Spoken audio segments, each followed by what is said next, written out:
legal man o illegal, may tara. Tama? Yes po, Your Honor. Yeah. Kasi gusto ng customs na lahat may tara.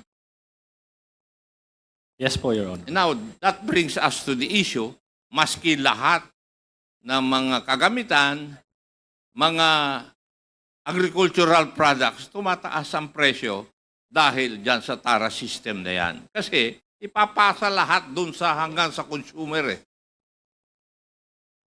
Di ba?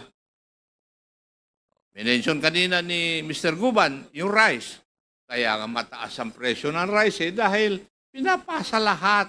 Kung saan dadaanan yon from Vietnam, halimbawa, pagdating dito sa customs, may illegal fees, may legal fees. Tara yun eh, yung illegal. Tapos, ipapasa naman ng mga importer doon sa wholesaler